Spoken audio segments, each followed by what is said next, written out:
I am not a parent yet, but I am told that parenting is one of the most challenging jobs in the world. What will make your life even worse is if you don't have an estate plan as a single parent, because at the end of the day, the buck stops with you, and you got to make sure everything is good to go in case something happens to you. So with that, today I wanted to talk to you about estate planning as a single parent. What you should be looking out for, what are important aspects to focus on, and how you can accomplish it. So with that, if you have any questions on this or anything else, feel free to go to my website, www.legionlawpllc.com, and you can schedule a free consultation with me over the phone.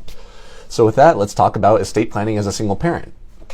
Now, estate planning as a single parent, there's not much new, right? You're not creating new documents. There's no brand new, only for single parent estate plan document out there. But there are certain documents that you really want to focus on, and more specifically, the guardianship designation, because that is, I would argue, the most important document for estate planning for single parents. So in this circumstance, you're going to have what's called a guardianship designation. This says, I want this person to be in charge of my children if I am unable to be in charge of my children. Now that could cover comas, surgeries, and death, of course. Any other circumstance where you are unable to be the parent to your children in whatever life hits you with, you are able to designate this is the person to be in charge.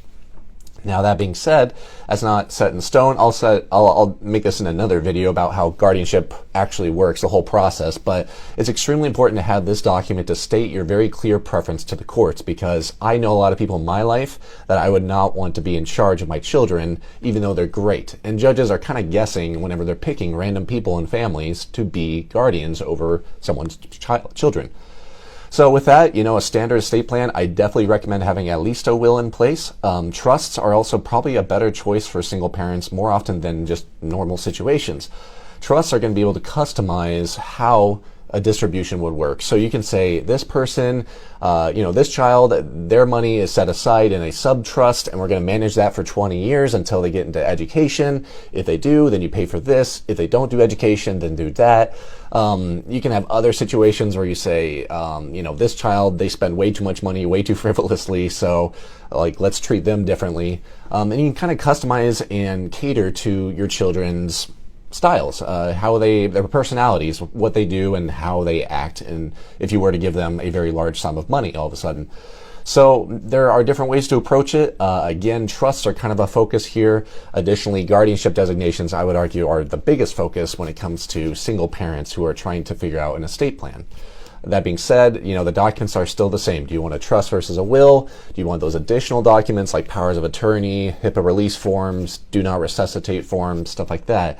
And last but not least, of course, there's the guardianship designations that talk about parents and who gets to be the parent of these children if something were to happen to you. So, there are a lot of different ways to focus on this. There's no magic bullet per se. There's no perfect answer to this question. But when it comes to estate planning for children, for parent who is the single parent of children, I would argue that this information is probably more relevant than others. So if you have any questions on this, you can email me directly, Derek, D-E-R-E-K, at legionlawpllc.com, or you can find me on my website, www.legionlawpllc.com. You go onto the Contact Us page, and you can schedule a call directly with me on my calendar, and we can chat about this for free. So with that, thank you so much for watching, and have a great day.